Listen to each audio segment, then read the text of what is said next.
Doc Ryan, Expedition 44. Today we're going to jump into Ruth Chapter 2. If you have not watched my video on Ruth Chapter 1 or the beginning, the foundation of Ruth, make sure you watch those two things first and then come back and watch this. The last video was almost a half hour long. Today we're going to try to get through Chapter 2 much quicker than that. So we're going to jump right in, and where we left off last week was Chapter 1. Today, starting Chapter 2, I want you to first hit pause and read all of Chapter 2. And so where we jump into this after Chapter 1, Ruth and Naomi are moving back to the Promised Land, sacred ground, God's space, but they're kind of in a funk, kind of in a deep, dark place, and they're just coming back, and they're going to try to survive. And so we jump into verse 2, and it says, Now Naomi had a kinsman of her husband, a man of great wealth, a family of Elimelech, whose name was Boaz. Now there's a few things in here. This first thing that starts out, a man of great wealth. There's probably notes in your Bible here, and it means a mighty, valiant man. Now in Hebrew, it meant a lot more than that. If you get it interlinear, you can look at this and kind of look at all the places in the Bible where this was used, and you'll find that there's a lot of words here. Now, my idea for this is it's the same wording of Proverbs 31. It kind of links the two, and there's a lot of correlations from Proverbs 31 throughout the book of Ruth.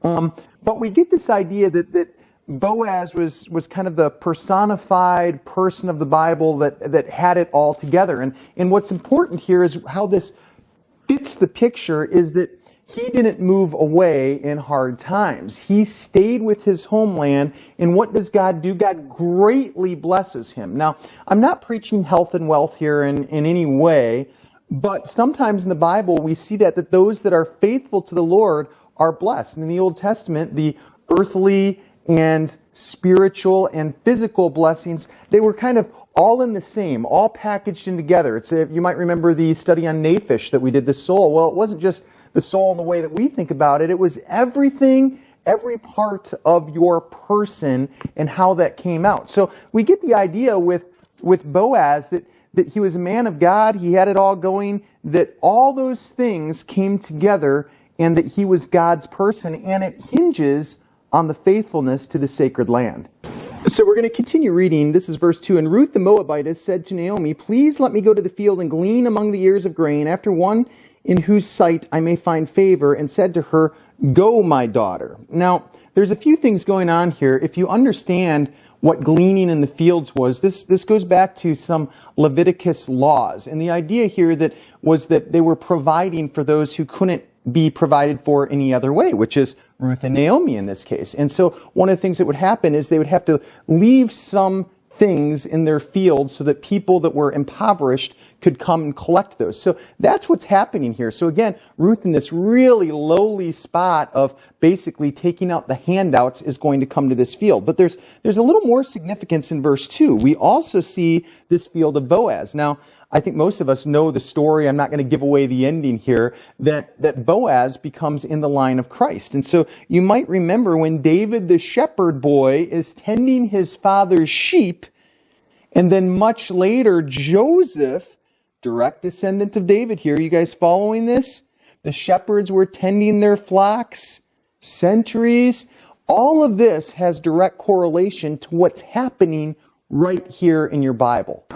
All right, so let's continue. We're in verse 3. It says, So she departed and went out and gleaned the field after the reapers, and she happened to come to the portion of the field belonging to Boaz. Now, this word portion, we see that a few other times in the Bible. You'll remember there's some wording talk about Israel being God's portion. And this is no mistake when we read the same word here, because let's go back, that's the picture of God keeping his people. Now behold, Boaz came from Bethlehem and said to the reapers, May the Lord be with you. And they said to him, May the Lord bless you. This is important because this is a two-way relationship here. And oftentimes we don't really see it that way. Salvation is a free gift, and we have a picture of God looking out for all the people here, taking care of him, but there is a reaction to that. And, I don't necessarily want to get into Reformed views and free will views and things like that. I think anybody watching these videos knows where I stand on that. But it's a two-way road of blessings here. And so it's an action that we see that Boaz is blessing those, but then those around are also returning the same words to Boaz. So it's important to realize that Boaz notices Ruth first. He notices and asks the person in charge, who is this woman? And we get the reply, the Moabite woman, with Naomi, which is key here, that there's a correlation between those two. And she said, please let me glean and gather after the reapers among the sheaves. And Boaz says to Ruth, listen, carefully, my daughter, do not glean in another field. Furthermore, do not go from this one, but stay here with my maids. Let your eyes be on the field which they reap, and go after them. Indeed, I have commanded the servants not to touch you. When you are thirsty, go to the water jars and drink from what the servants draw. Now, we don't know exactly how he sees the provision here, but it's God's provision for her life. He's going to watch over her food, water, everything that she needs right here. And then we keep going on. It says, then she fell on her face, bowing to the ground, and said to him, why have I found favor in your sight? Notice that she doesn't think she's worthy to find that favor. And a lot of times when we come into the presence of God, we don't feel like we're worthy. And we're not. We're totally unworthy, yet God takes us the way that we are, but then continues to push us to take steps to be better for his kingdom. She says, I'm a foreigner, meaning I'm nothing. And Boaz answered and said to you, all you have done for your mother-in-law after the death of your husband has been fully reported to me. He knows the intentions of her heart. May the Lord reward your work and your wages be full from the Lord, the God of Israel, under whose wings you have come to seek refuge. Wings is important. It's kind of the idea of praying under that place, coming to your prayer thing. You'll remember later Jesus says, find refuge in his wings. And that's kind of the idea of him under the talit, kind of there praying and seeing the people come into his longing of taking care of them spiritually. And so we continue. May the Lord reward you. Then he said, I have found favor in your sight, my Lord, for you have comforted me and indeed have spoken kindly to your maiden, though I am not like one of your maidservants. And then at mealtime, Boaz says to her, come here that you may eat the bread and dip your piece of bread in the vinegar. This is a beautiful picture of God's grace redeeming us, even when we're in our lowest place, not worthy, broken, and he still pulls us in and offers us an inheritance in him, which is beautiful.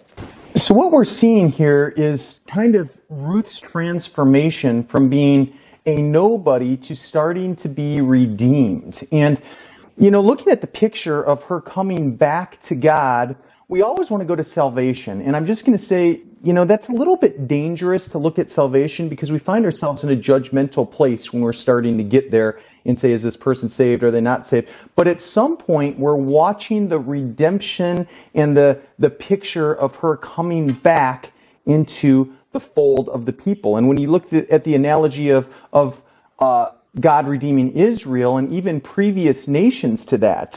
It's not just a picture of Israel coming back, but it's the nations. You might remember the different covenants. And first there's the Abraham covenant that's going to say, all these people that are descendants, I want to bring you back. Well, from Abraham, we see many nations. And then when God takes his portion of Israel, which we saw the wording there, he takes his portion, and then he's going to be mostly concerned with Israel for a while. But then when we see the prophets start talking about these words of Ruth, like a kinsman redeemer, somebody redeeming the nations, we kind of see everybody coming back together. And so Ruth is a picture of how God is still concerned about the nations. Even though his portion is Israel, he's still concerned. And we see two women here through this story that are going to have roots in the Messiah. And how beautiful is that picture that he's creating. So we come back to the story and we see Boaz kind of telling his people, drop some of this stuff for her that she might have extra. And again, it's a look that God provides for us, but he also more than provides, he kind of takes us to the next step. And so she comes home with an ephah of barley that's probably like 30 to 50 pounds of barley, and she comes up with this, and you know, what is Naomi's response? Where were you? And she said, well, today I was at the fields of Boaz. And Naomi recognized as that name, and she goes, oh, this could be provision. This could be blessing. This could be something far more important than that. And I think Ruth and Boaz at this point are she's kind of seeing that there's something here, but both of these women are now on the path to redemption and to blessings. There's another thing I want to show you here, that the words of Boaz are provision and protection. And today, as a God-fearing man, I'm teaching that to my boys, that one of our primary responsibilities within God's providence for us is to protect and provide for our families.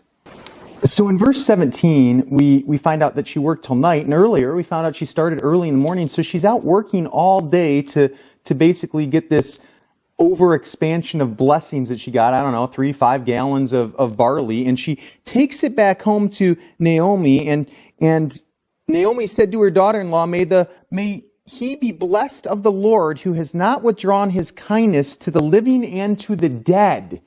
Now this is interesting, the living and to the dead. And so again, you can go back to kind of read some of this in Leviticus and things like that, but this was a way of blessing or redeeming her name with those that had passed. And so as you could redeem doing so well, successfully, that your family's name might be redeemed. So that's pretty interesting there. And when I want to be careful here, but when we look at this of God redeeming us, some of us have, addictions, chains that have gone for generations behind us. And my prayer is always to those people that they would break those chains of generations, and that it might start new with you. And so that's another biblical tenet of praying over these things, and we see that. So then it says, then Naomi says, this man is our relative. He is one of our closest relatives, the NASB says, but the word there is redeemer.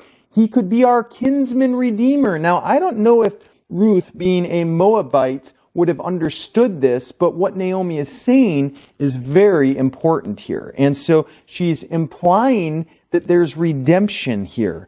And it says, the Ruth Moabite said, furthermore, he said to me, you should stay close to my servants until they have finished the harvest. So he's going to say, I'm going to continue to bless you this way. And again, in the picture of the nations of coming back, of God's people coming back, I don't want to judge where a person is here, but the idea is that God is providing for their every need. Now, in the last verse, this is important. It says, so she stayed close by the maids of Boaz in order to glean until the end of the barley harvest. So there's a season that she's being provided. Now, this is important because she's still kind of in the despair of her life. She's coming out of it, but it's a season that God is going to watch over and provide and protect her as she's in this season coming out of it on the way to redemption. And then at the end it says, and she lived with her mother-in-law. Now, this is important. Why would it say that? Well, Boaz, this older gentleman, and this younger girl, it seems like, although she had been married once before, but there's this idea of age between them, and the idea of the biblical narrative is to stay pure. And so it's an idea that she is staying pure through this relationship, and no one's asking anything differently than that. And we're going to see why this is important going into chapter 3. So I hope you enjoyed today's quicker study of chapter 2, and chapter 3 has some really neat things. But one of the ideas of chapter 2 is to look at how God has a plan for us, and whether we see it or we don't see it, He's taking care of us. He's putting things in our path to watch out for us, even when we're in the deepest of despair. And there's always hope, and there's always grace, and there's always mercy freely given to us, and we have to just accept that free gift, that will. It's nothing that we can necessarily do to buy it or to pay the price, so to speak, but it's freely given, but we have to make a response to accept that gift. What if Ruth would have just, in her despair, continued to walk away or go to a different field that day? So you see that there is a small response on the way of Ruth to make positive decisions. And as we looked at chapter 1, she was making bad decisions that were building on each other. And chapter 2, she's starting to make positive decisions that are building on each other of future blessings. May God bless you and keep you today.